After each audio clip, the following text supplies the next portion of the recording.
and we have to really escalate the noise we make so that we'll be heard.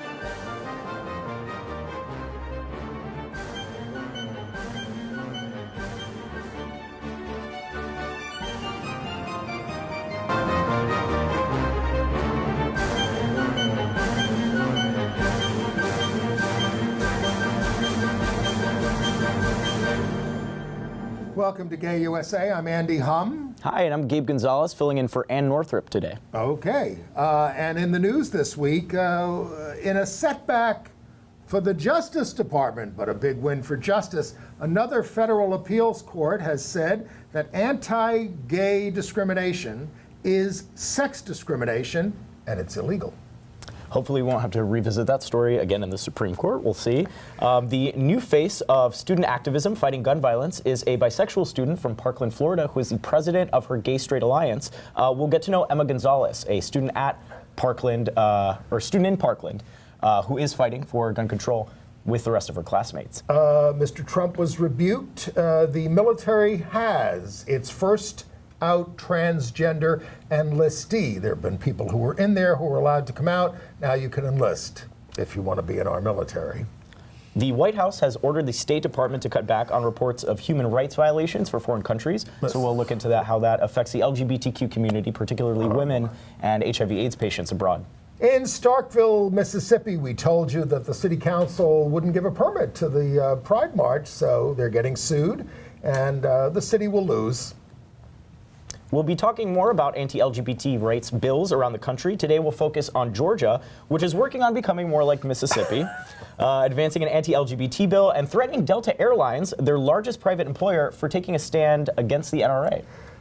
In Las Vegas, terrible story, a transgender bar was shot up and 2 people were injured.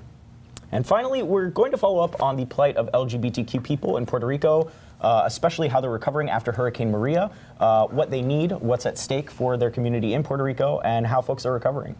Now, you've met Gabe González before. He was a guest a couple of weeks ago to talk about the DACA issue. But as we get started, tell us a little bit more about yourself. And we have a picture of you in action. Oh, gosh. Do you have that? Let's put that. Yeah, what are you doing there? That's a storytelling event I was doing a few weeks ago. You know, at night I like to moonlight as a comedian and a storyteller. So yeah, you all caught me in action there. I was actually telling a story about my first job in New York, which was video editing, actually, for a very racy company that did some adult content forever ago. Well, that's the roots of the show. We were started by Lou Maletta, who ran. Why don't I just say it? He was a pornographer, and he had all this equipment, this video equipment, and he said, "I want to cover the news as well," and that's how this all got started. Hey, you go back far enough, and you'll find most video journalists, even Oscar-winning directors, have at some point, done some freelance work on the side for some adult film companies. But you're also a journalist. I am, yeah. So most recently I was working at Mike. I left as a correspondent there a few months ago. I've been freelancing since, writing for a few publications, doing stand-up at night. Comedy is a passion of mine. So. You have to tell us when you're appearing, and we'll put it in our newsletter. Absolutely, that goes out to you every week. If you'd like to be on our email list, go to gayusatv.org. On the homepage, you can check that out, and you can sign up for that and get a weekly preview of what's going on and some extras, like what's going on with Gabe. So we start with this big court decision from New York, from the Second Circuit. We've been, for a long time, we've been trying to get the courts to agree that discrimination on the basis of sexual orientation is sex discrimination, and therefore it's illegal under Title VII of the Civil Rights Act of 1964. So now it'd be great if we added sexual orientation and gender identity into these laws explicitly. But the courts are saying, wait a minute, if you're discriminated against because you're gay, it's basically because of your sex or the sex of the partner that you choose or that you're attracted to, and that's so. We have the case of Daniel Zarda. He was a skydiving instructor at a place called Altitude Express on Long Island. We do have a picture of him in a pink hat, which is relevant to the story. And he was, so when you do, we've both done this tandem jumping. We have both been skydiving before, yes, yeah. And it's a very intimate act. It is indeed. You're strapped onto another human. And he was tethered, tell his story first rather than our stories, but so he's tethered to this woman, and to put her at ease, he said, don't worry, I'm 100% gay. And apparently his boss took umbrage to this, and his boss fired him. And he taped it. And I even have the quote of what the boss said. Oh, this is an interesting, He said he was fired for disclosure of personal information and also tension over his pink clothing. Sure. Really? The color of the clothing? Oh, God. Oh, man. So that's what happened. Now, the thing is, and her boyfriend complained about him, about the comment. And so he sued. And he sued in federal court. Now, New York State has a gay rights law, so he could have done that as well. So a lower court, a 3-judge panel said, no, the tradition here is no, the statute just says sex. This isn't sex, this is sexual orientation. But so it went up to this full, they call it en banc, all the judges of the circuit, and they 10-3 said that it was sex discrimination. The Obama administration had been on our side. The Trump administration argued against us. Yeah, what's wild is this case was actually filed back in 2010. Mr. Zarda has since passed away. Yes. And we've seen so many changes in the federal court system, in federal policy, in terms of interpreting the Civil Rights Act from 1964 that it's wild to think that Mr. Zarda didn't see the conclusion to this case, but that the Justice Department is willfully undermining the way we have interpreted the Civil Rights Act of 1964 for years and saying that sex doesn't cover LGBTQ people. It took a long time to bring the Obama administration around on that as well. Did, yeah. But his EEOC, the Equal Employment Opportunity Commission, did, starting with transgender people, right? And that's somehow been easier for the courts to accept that that's sex discrimination. And now on sexual orientation. So this is now the second decision like this. There's another one out of the 7th Circuit in Illinois where we won. We lost one in the 11th Georgia, Circuit. Right? Is that it? Yeah, well, Georgia. We're going to talk more about Georgia. Yeah. But I mean, some people are saying, you're writing new law. If the Congress didn't want to do this, no, the Congress banned sex discrimination. This is sex discrimination. We're telling you, they apply the law. I mean, sexual harassment wasn't thought of in 1964, and that's been covered under it. So the chief judge, Robert Katzman, who wrote the decision, said sexual orientation discrimination is a subset of sex discrimination because sexual orientation is defined by one's sex in relation to the sex of those to whom one is attracted, making it impossible for an employer to discriminate on the basis of sexual orientation without taking sex into account. There you go, folks. That's the money quote. All right, so another judge, though, in dissent said, I'm very reluctant to do this. I don't think gay people should be discriminated against, but he said Congress didn't include this. So question is, what's going to happen when it goes to the Supreme Court? Yeah, I mean, it's scary because right now I think we see the Supreme Court sort of leaning conservatively. Well, we still have Anthony Kennedy there, but this can't come up that soon, unless he stays for another year. We'll see. But then he's going to leave eventually. Absolutely. And then we have Trump appointing a new person. I mean, it's scary to think that this could go to the Supreme Court because on the one hand, you want resolution, right? You want the highest court in the land to be able to say sex discrimination does include LGBTQ people. If you're discriminating against them in the workplace, there's absolutely no excuse. You're violating the law. I think Anthony Kennedy might write that decision if he's still there. He has hired clerks for the next term, but you never know. And he's 83 or so. Oh, gosh, It's crazy. I don't want to be working when I'm that old. But, although Dianne Feinstein wants to. We'll talk about her later. Oh, let's please get to her. Yeah, absolutely. So that's the big case, and that's a big win. And I think if Kennedy hangs in there on the Supreme Court, we could win it, because now there's a dispute between the circuits, and that's usually when the Supreme Court gets in, but they don't have to. Yeah. I could see them putting this off for a bit. It's a little scary. It's a little scary to not know. And also, to remind you about the 2018 elections again, if the Democrats take back the Senate, they can stop these egregious Trump appointees from winning, being confirmed for nomination to the federal bench. And he's appointed a lot of horror shows, as you know. It can be stopped, right? We have seen Democrats cave for the sake of expediency, though. I think there have been some moments where most of the votes on the worst ones have been party line votes. Absolutely, yeah. And if we get them, it's going to be tough to get a majority in the Senate, and that's what you need now, a majority. You can't stop it with 40 votes on these nominees. So, vote. Please, please, please do. And people are. Yeah. I mean, we should just say it. I mean, in Texas, the conservatives are apparently terrified because early voting in the primaries is overwhelmingly Democrat, or increasing their numbers over the Republicans. It's and there were 2 special elections this week in, where was it? In New Hampshire and in. What was another one? There's a woman in New Hampshire. Oh, man, it's been hard to keep track. There's so many Democratic successes at the local level, which is good. But they're winning back legislative seats. And, well, we had a big hole to dig out of, didn't we? In the last 10 years, Democrats lost 1,000 legislative seats in this country. And, because the right wing is pretty determined to keep us out of the state houses. Absolutely. So, anyway. I mean, we see this push and pull whenever the party in power isn't quite meeting expectations, if you will. It's safe to say that Trump has certainly undershot in terms of meeting many expectations and campaign promises, but I don't know, we'll see. I'm very interested in the House races.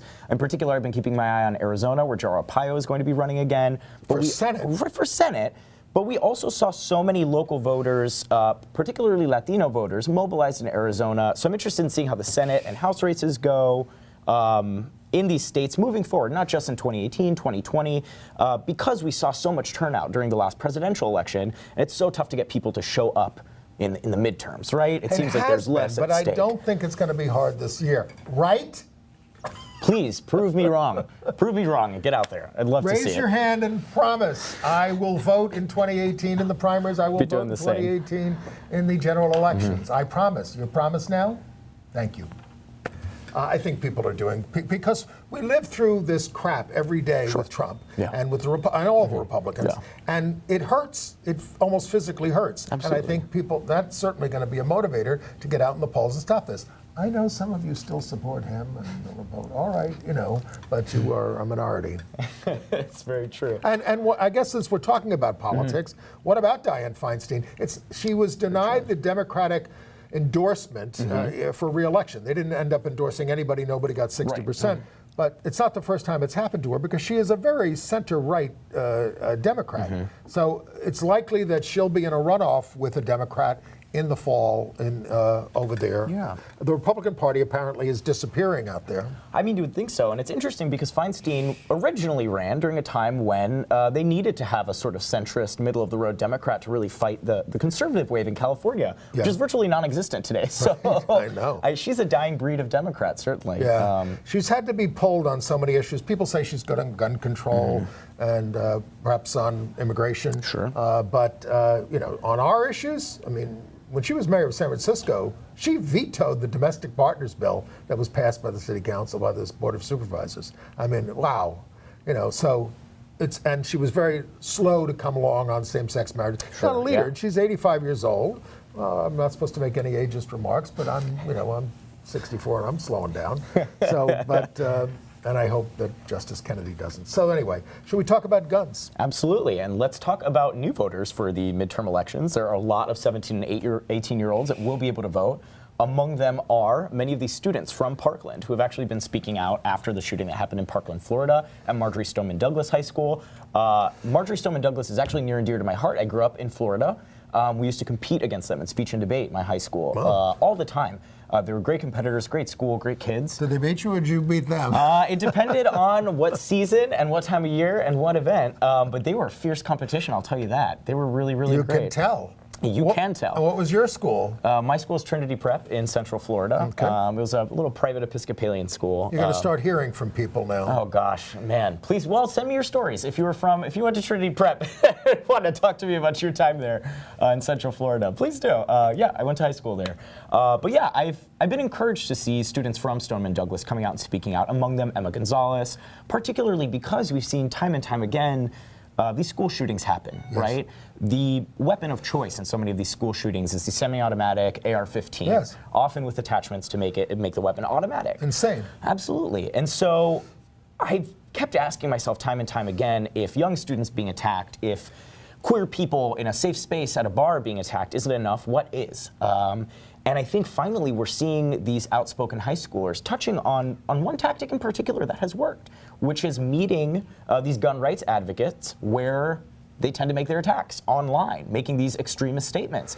These kids went right into Twitter to start fighting with the NRA. That's a picture of David Hogg. Did we already do? That's a picture of David Hogg. He's another one. I want to get back to Emma. Do you have Emma's picture there? We did. I think we just showed it. Yeah. But now the other news about her is that she is bisexual openly. Yes. And she's the president of the Gay Straight Alliance in the school. I hadn't known that before this week. And people are calling her our Joan of Arc. But David Hogg, the other student, he was on Joy Reid, and she said, well, what's your response to those who are claiming you're a tool of celebrities and George Soros? And he said, I'm sorry for them. They've lost faith in America, and we haven't. And we're never going to. He looks right in the camera, put his picture up there again, and he says, David Hogg, can you do that? Yeah. He said, you might as well stop now because we're going to outlive you. It was really powerful. I mean, it's such poise. Absolutely. They're not into being spokespersons. They're just speaking from the heart and directly, and they have no agenda other than getting this done. Absolutely. They're not running for office. Right. Politicians look so terrible in comparison to them, but wow. It's been very powerful. Emma had a great quote the other day, I think it was a few days after the shooting, where a host on CNN asked her, what would you say to the NRA? And she told them, disband, disarm, and never come back to my hometown. And I've never seen more poise or confidence or absolute assuredness coming from a high schooler, in a time of such grief. Well, the Democrats got really mealy-mouthed about this for many years because they said we can't win this issue, and we're going to get slaughtered. So just forget it. We're not going to talk about it. And now they are. And by the way, Emma now has over 750,000 Twitter followers. Yes, sir. David has a lot too, but that is more than the NRA has. They only have about 560. And she is, by the way, hashtag Emma4, the number 4 change. If you want to get on her list. Now, our my usual co-host here, Ann Northrup, said, was raising the issue, why all this tension to this, and where was the attention to Black Lives Matter? Sure, absolutely. Do you have a take on that? Yeah, well, actually, Lincoln Anthony Blades over at Teen Vogue wrote a really great piece, an op-ed, where he sort of cited a lot of leaders in the Black Lives Matter movement and kind of talked about the disparities between both movements, but also some of the similarities and comparisons that could be made. What seemed most salient to me and interesting about this argument that we haven't quite supported students of color is that after the death of Trayvon Martin, a high school student in Florida, who at the time was shot walking back home, there was a group of activists that were involved with Black Lives Matter called the Dream Defenders. And those were students in Florida who were actually fighting for, among a variety of issues, gun control and a change to the Stand Your Ground Act that at the time in Florida meant that you could ostensibly shoot anybody who stepped on your property if you perceived they posed a threat to you. Yes. Somewhat different. I think mostly Black Lives Matter is about police violence. Sure. And of course, those stand your ground laws. And yes, the society is almost irredeemably racist, although we're working on it. And we certainly were out there in the streets around the Black Lives Matter protests and movements and things. Obviously, Colin Kaepernick didn't get enough support, and he's gone from the NFL. Right. So all this to be turned over in our hearts. And also wanted us to bring, and I did see some of it this week, Anna Deavere Smith did a special on HBO based on her show Notes from the Field, where she portrays, it's about the school to prison pipeline, and she portrays everybody connected with the schools around these issues, and then she also portrays John Lewis, the congressman, and the late, why am I blocking his name? James Baldwin. Yes, and it's so moving. So Notes from the Field on HBO, if you want to get into the hearts and minds of these kids, young people especially, and others. So, all right. And also on guns, what's going on in Georgia? Yeah, absolutely. Let's talk about that. Well, first of all, they want, Delta has been among the many corporations that have said we're severing our relationships with the NRA, or no more discounts, or this, that. So the lieutenant governor of Georgia, I think, tweeted the other day that Delta would no longer receive tax breaks from the government, I think, if they pulled their partnership with the NRA. I think Delta offered some travel discounts. There's a huge tax bill on the table, and it was sailing through, and this guy says we're going to stop it. Right. So they're playing hardball too, as they do. And there are all these cities and states saying, Delta, come to us. Now, Delta's the largest private employer in Georgia. It was founded there. Absolutely. So this is going to be quite a fight, and they're not going to go away without a fight. I can't, but the guy proposing it wants to replace Governor Nathan Deal, who is a more moderate Republican, who has tried to stop on this. So I was very encouraged. Are you sitting down? The Reverend Pat Robertson on the 700 Club. Oh, wow. I flip channels and I check in on what they're doing sometime. There he is, and he leaned into the camera and said, "I'm a hunter, but I keep the picture up." He said, "I think it's time to ban assault weapons." I almost fell out. He ought to want to ban assault weapons. He looks pretty scared there, doesn't he? And he should be scared, given all the crap that he dishes out all the time. But anyway, I think that's a bit of a turning point. I mean, they have plenty of folks scared. You're seeing all these companies pulling their partnerships from the NRA. You're seeing Pat Robertson changing a position I'm sure he would have doubled down on just a year ago. And, the thing that impacted me most was watching Marco Rubio debate those kids on TV. And I know we've talked about this a bit, but just seeing the absolute look of fear and the fact that he truly couldn't defend any of his positions without having to admit to the fact that he's getting a lot of money from the NRA, and he's been so duplicitous. Well, politicians always say, they just support me because I take good positions. Sure. But what they know is, and it's not just the money that they give to Marco Rubio. He gets a lot of money, but they spend separately an awful lot of money to defeat your opponent and destroy them. I mean, hundreds of thousands. And where does that money come from? It doesn't come from the members of the NRA, the 5,000 lousy million members of the NRA. It comes from people like David Koch, who's a plutocrat. He says, I'm going to give the NRA the money. And the Russians also had a deal with with them as well. So, it's... That's what they're afraid of. They're afraid of the money disappearing. I mean, it's follow the money. You know what I mean? Any organization can claim their members support a cause, but when you look at who's keeping it afloat.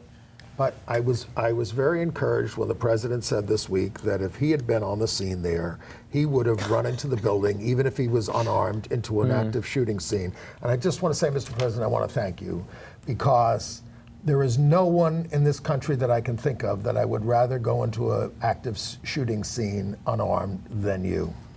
Man, this is, correct me if I'm wrong, the man who was dismissed from military service over bone spurs on several occasions. It is a complete coward, complete scaredy cat. He's a monster. It was a monstrous thing to say, And then he gave that rambling speech at CPAC, self-pitying, self-aggrandizing, let people shout, lock her up, fake news. And then there's this whole thing about arming schools. And Florida legislature did vote $67 million to arm teachers. It's ridiculous. The Florida legislature also, just to remind you all, voted that porn was a public health crisis.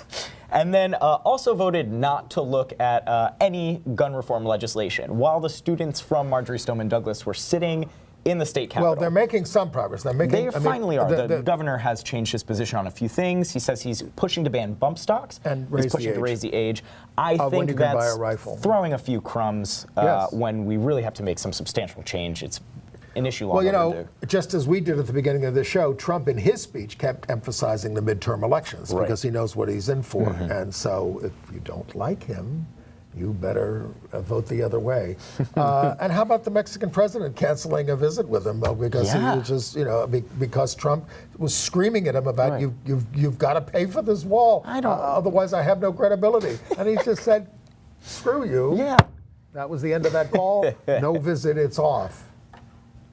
All right. Okay, a couple of other Supreme Court things.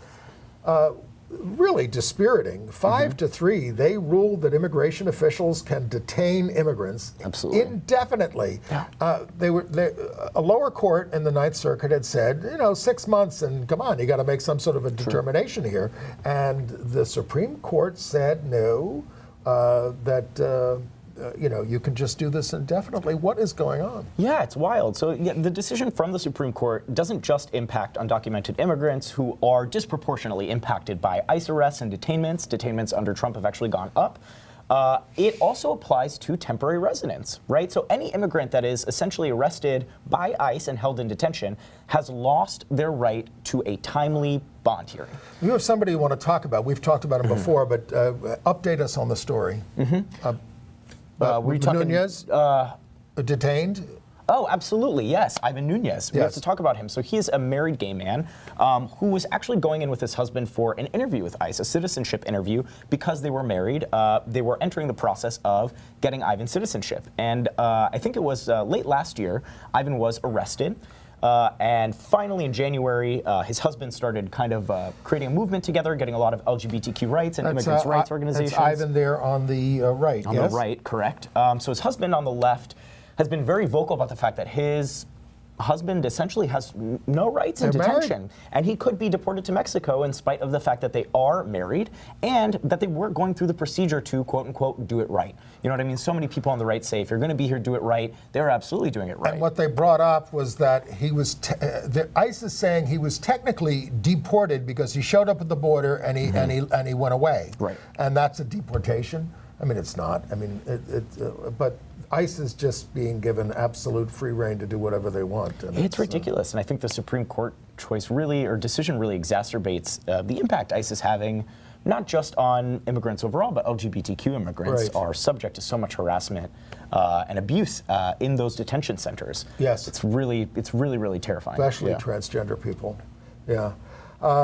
A better Supreme Court, not decision, but we told you about the lesbian mom in Arizona, Kimberly McLaughlin, who was trying to deny shared custody to her ex-wife. I mean, they had the kid together, Right. and she was trying to say, but she's not the mother too. That's not Arizona law, and the Supreme Court rejected hearing her case. Correct, yeah. They gave no reason. The case now goes back to the Pima County court for a custody trial. But it's really dispiriting when people try to twist the law. I mean, the whole point is we want our marriages respected in every way. Absolutely, yeah. And that includes in parenthood. And then in Hawaii, an appeals court there rejected a religious justification for a bed and breakfast that refused a room to a lesbian couple. The owner said that gay people defile our land. Well, I don't know if I'd want to stay in a place with something like that. But he's represented by Alliance Defending Freedom. The couple was represented by Lambda, and they won at the appeals court in Hawaii. All this is going to be settled by the Supreme Court this year sometime. Hopefully. Okay. Any more word on the Olympics? We do have one more Olympics picture at Yeah, the definitely. end. At the end there of Gus Kenworthy and Adam Rippon, our poster boys. These were the two big out gays there. They became very close. They were kind of joshing each other towards Absolutely, the yeah. end. Adam Rippon had some choice words for Mike Pence, which I enjoyed. I know we've talked about that, but I love bringing it up. Yes. I just love how he took him out on Twitter. But It's then great, yeah. in terms of the end of the Olympics, Gus tweeted that he was so proud of everyone who worked so hard to get to the Olympics. Well, everyone except Ivanka. Honestly, WTF is she doing here? Eric Trump said that he thought that was disgusting, and his sister is a role model for what? International crime? I mean, ooh. I would love for us to decide what her official position is right now, because I feel like she throws on the daughter hat when it's convenient, and then the Yes. public official hat. Now, when I it's think we convenient. buried the headline this week. Yeah. Did you hear the president's press conference on Friday? He was with some foreign leader. The Prime Minister of Australia. Oh, yeah. Well, at which- least he didn't. Oh, no, it wasn't Trump that mispronounced his name. It was our former press secretary. Well, I won't get into that. Called him Whatever. Trumbull, Malcolm Trumbull. Whatever. So Trump at that point says that, yeah, I'm doing heavier sanctions on Korea. Sure. But if it doesn't work, I'm going to move to phase 2, and it will be very, very unfortunate for the world. Now, that means he's ready to pull the trigger. Sure. I did talk to Ms. Northrup about this. She said he's not going to do it. I'm on Ann's team. I'm Team Ann on this He's one. not going to do it. I don't think he's going to do it. He's just a bloviating sack of extreme words. You know? He's done everything else he said he was going to do. He's done almost everything else he said he was going to do. Believe people when they tell you what they're going to do. I mean, you drop a bomb on that peninsula. Sure. The fallout goes to China. Absolutely. And to Eastern Russia. It's World War III. Sure. You know, the people hurt the most are in South Korea and in Japan. Yeah. And North Korea might fire off to them. Guam might get hit here in our territory. But, well, we could get hit here too. Oh, my God. I mean, you know, North Korea is a problem. I mean, you know. Absolutely a problem, but I don't know if you want to match. Yeah, sure, but so are we sometimes. So yes. we're also. I wasn't. You know, North Korea is a very repressed society. Absolutely. We're working on it, though. Here. Slowly but surely, unless Trump keeps rewriting our guidelines for human rights assistant abroad, coming from the Department of State. Now, last week when we did the show, we said, where are the new guidelines on transgender that was supposed to come from the administrations? And they won't show us what they did. But they have told us that there are transgender people newly enlisting. So we have our first new recruits of the year enlisting in the U.S. military. But you know, apparently there are reports that Secretary of Defense Mattis is going to advise that transgender people remain in the military. Department of Justice told a judge that they'd have such a new policy that they won't need to hand over documents about its origins. And I'm reading something that they may try to use a new policy of forcing out 286,000 people that have been non-deployable for a year in order to get at transgender people. I mean, we don't know what's going to happen here. A new poll says 58% of people say that trans people should be able to serve. That's a Reuters poll. And anyway. We got a lot of bunk excuses from the administration as well, that the supposed cost of transitioning, the medical costs were burdensome. You know, when you crunch the numbers, so many people wrote in response to that it simply wasn't the case. So now, this State Department thing, though, is we should all be alarmed about this. Yeah, this is very troubling. So State Department officials have actually been ordered to pare back language in a soon-to-be-released annual report that traditionally used to discuss women's reproductive rights, discrimination that affected marginalized communities, specifically LGBTQ people around the globe, and those that are living with HIV/AIDS around the globe that our country has traditionally provided some sort of assistance for. Well, I mean, it's just a general report on the state of human rights in the world. Yeah. And it was used by people here to say, I'm seeking asylum. You wrote the report. It's terrible back there. But the thing is, he doesn't want to give people asylum. Absolutely. He doesn't want to let anybody in, except from Norway. Wonder why that is. Oh, it's not an S-hole country. I know, right? And nobody from Norway wants to come here. I wouldn't. I just talked to a friend this week, and he lives in England and Ireland. He said, I'm not visiting until this is over here. So, yeah, this is really outrageous. This, you know, puts the United States into the position of not being a supporter of human rights around the world, which we're not. Other than, the only thing we seem to stand up for sometimes is religious freedom for Christians in the Middle East.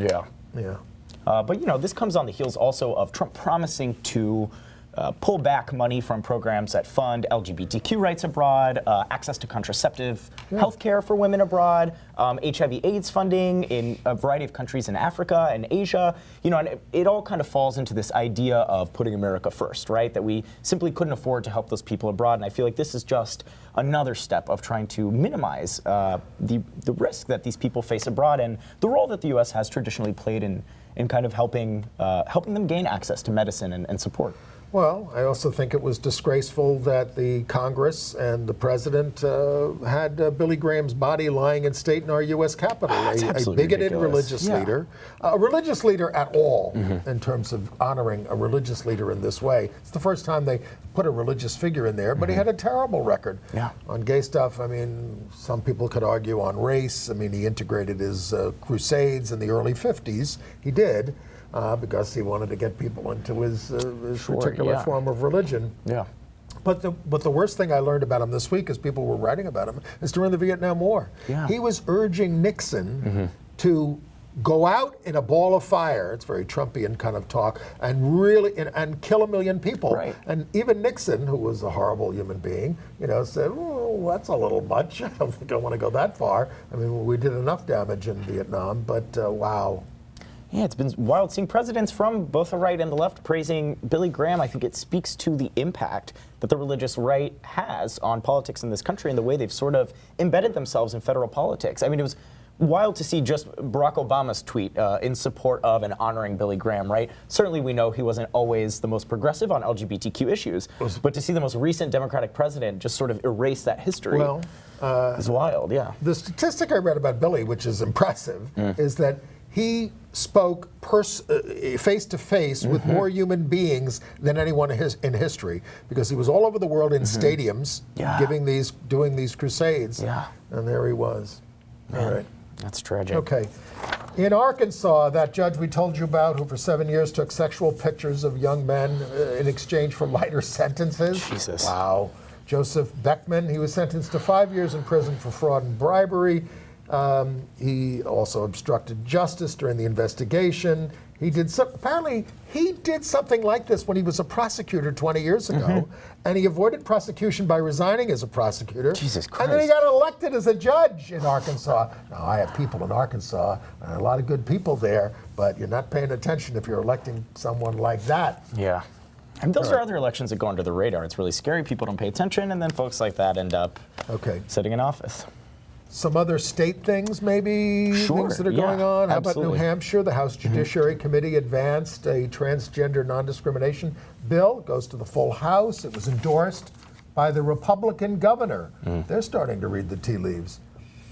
We did talk about Dianne Feinstein. By the way, the other Democrat running against her is Senate leader Kevin DeLeon. Do you know much about him? Not a lot. I can't say. Our California viewers will fill us in about that. The primary is in June, but no Republican has cracked 10% in the polls this year anywhere in California for this Senate race. This Senate race. Yeah, I mean, I don't believe it. It's amazing what a few decades can do. Right. And perhaps it might be worth revisiting Georgia and that bill that's headed toward the House that would essentially allow any private organization that provides adoption services to deny LGBTQ couples the right to adopt a child. What's going to happen? I mean, I have no idea. It could hit the House, and depending on what happens in the House, it could become law.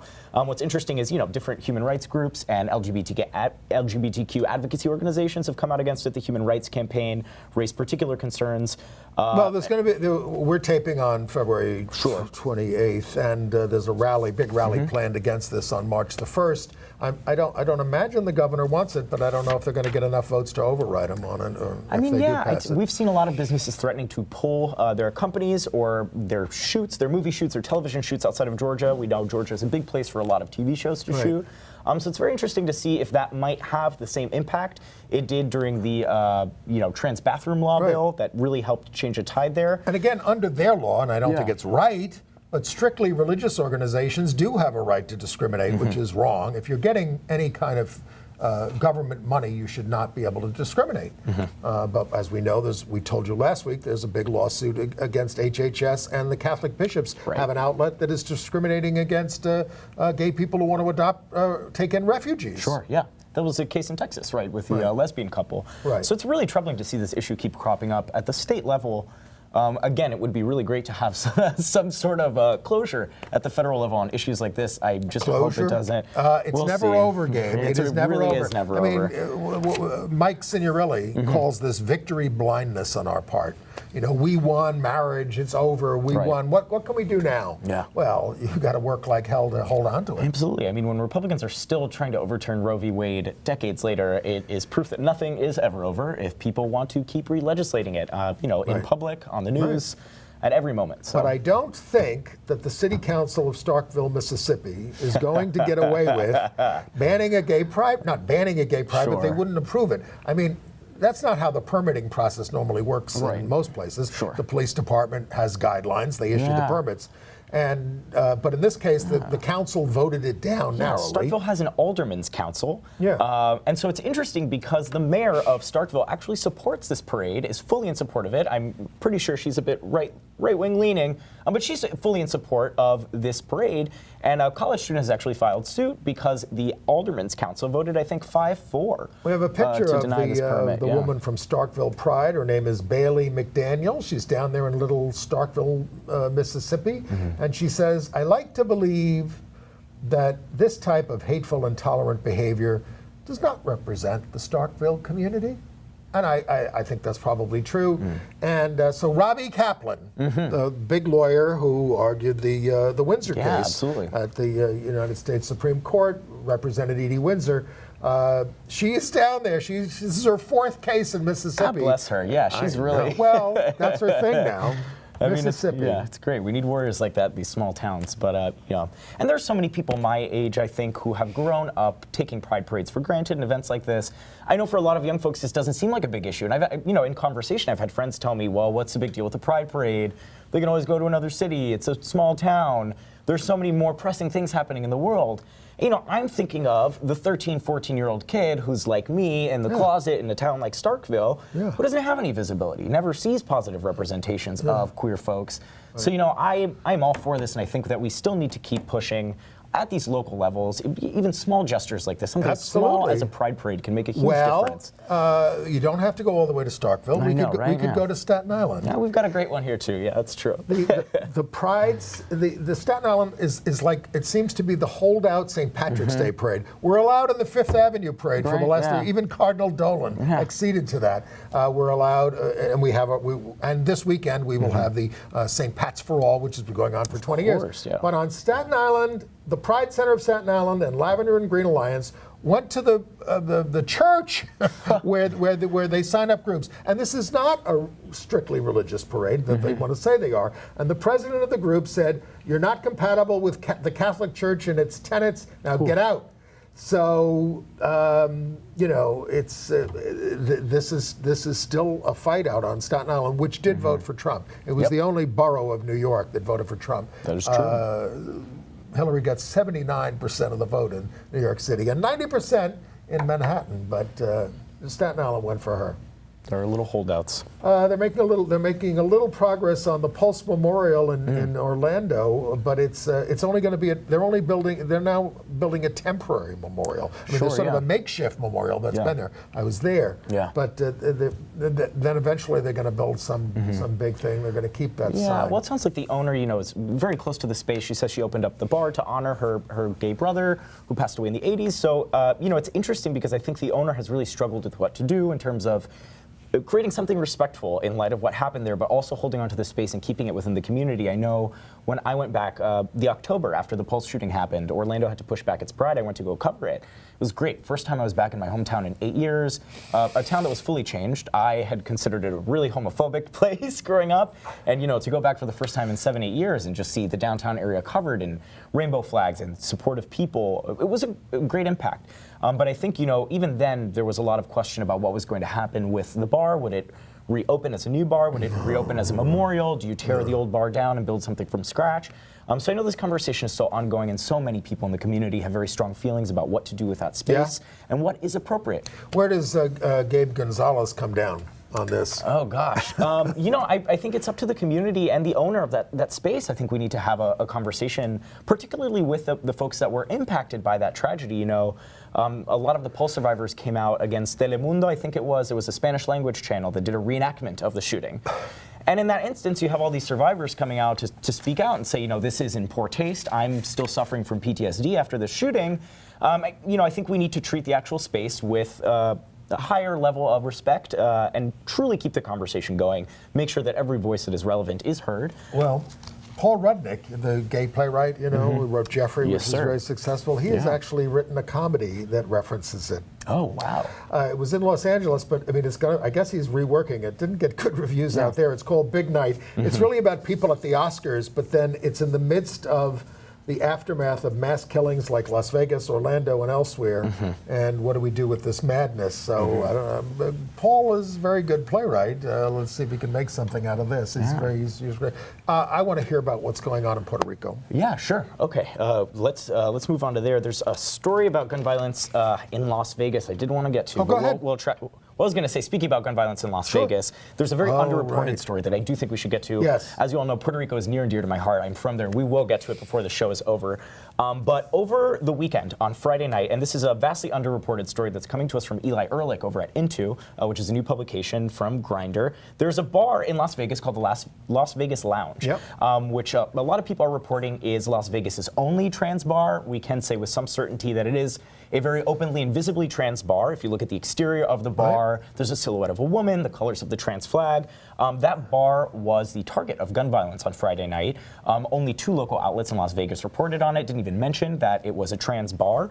The shooter is still unidentified, has not been caught, and 2 people were injured. One individual that was shot during the incident said that the pain is beyond excruciating and that it is a reminder, unfortunately, that trans people are not welcome here. This was a black trans woman named Callie Luby Hayward, who said that she has a shattered bones and a broken leg, and it has received almost no coverage down there. Absolutely, yeah.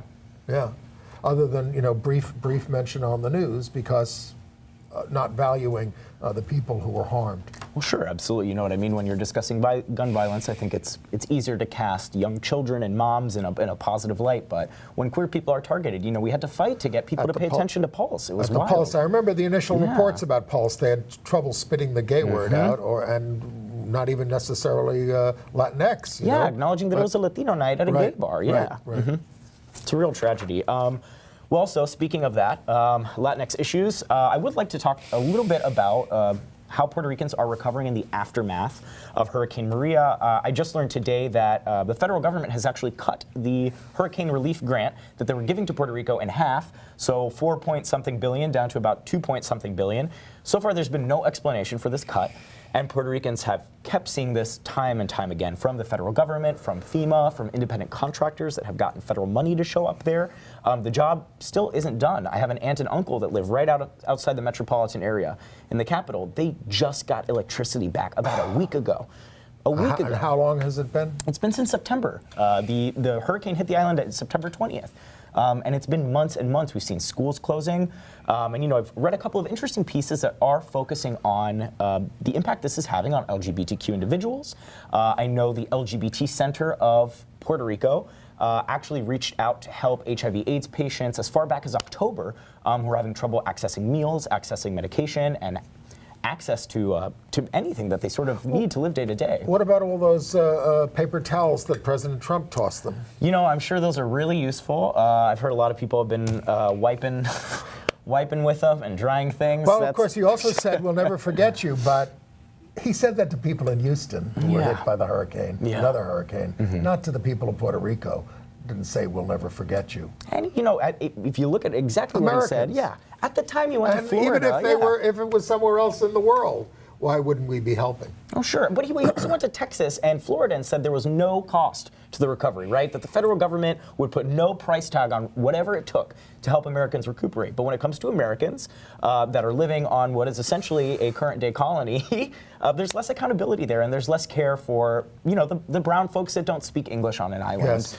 And, I'm sure it's also tough. I've spoken to a lot of people firsthand, my own friends that, are saying that nightlife is sort of coming back, right? Because so many queer people, particularly in Puerto Rico, might find community not necessarily in their town or their neighborhood, right? Yeah. They go to a gay bar, they go to the downtown area, they'll find a space, and when there are streetlights that still aren't operating correctly, and you can barely have access to the medicine you need day to day, whether or not people are still going out to these bars, whether or not tourists and locals are still using them, they're open, and Puerto Rico is certainly asking people to come back, but it's been tough. Is there a political position that you advocate in terms of the status of Puerto Rico that you think could help turn this around? Man, it's really tough because I don't think there is a great solution right now.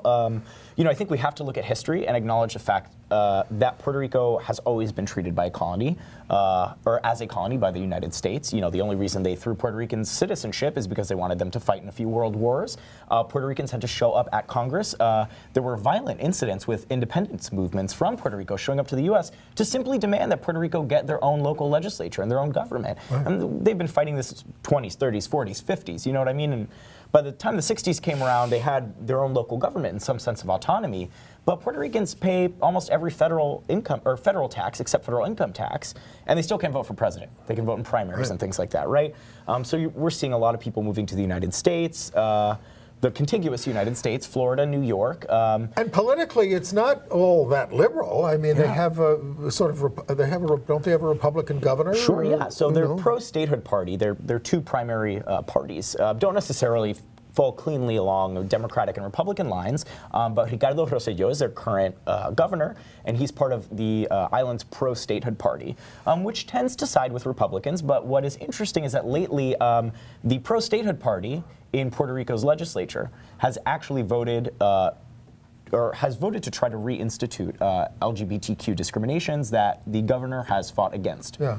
We've only got 7 minutes left, but you have a website that people can go to learn more about this. Yes, absolutely, I do. Please give that, it should and then come we're up on going to the whip through screen some here. other stories. It should be Centro LGBTPR.org. That's Puerto Rico's LGBT center. So if you want any more information on how the aftermath of Hurricane Maria is impacting Puerto Rico's LGBTQ community, please give that website a visit and get in touch with us if you have any more questions. I'd be happy to reach out with more resources. So whipping through some other stories since we're down to our last 7 minutes, we have talked the night away. We have, really. We have, but it's good. California is moving to classify conversion therapy as fraud. So not just banning it for minors, but saying you can sue if you're subjected to this. It's long overdue. In New Jersey, the Senate passed 2 pro-trans bills.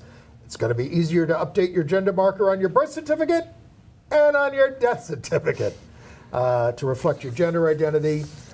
In Cleveland, this is a terrible story, a trans woman, Felicia Mitchell, we have her picture, 45 years old, shot and killed outside her apartment. Her partner, Shane Mitchell, believes it was drug-related, but the police have not assigned a motive to that case. And in Texas, the trans boy, Mac Beggs, who's 18, we told you about him, the wrestler, he once again won the Texas Girls Class 110-pound division. He was undefeated this season. He wants to wrestle with the boys, but the state won't let him. So he has a 56-0 record with girls. By the way, this week the Supreme Court also heard this case about unions and about checkoffs and about which would destroy the labor movement, and that's likely to happen, folks. And believe me, when we don't have the protection and support of the labor movement, who are our biggest supporters in terms of money, we are in big trouble, and labor is in big trouble. But that's the kind of government we have. Some scary stuff out there. It's funny, I mentioned earlier, I've been seeing so many newsrooms and young organizations unionizing, as at the federal level, we're seeing all of these abilities to collectively bargain slowly being stripped away. Good news from Puerto Rico. Yes, right? There was a license to discriminate bill down there, and it was passed. It was passed, but the governor vetoed it, and they couldn't override his veto.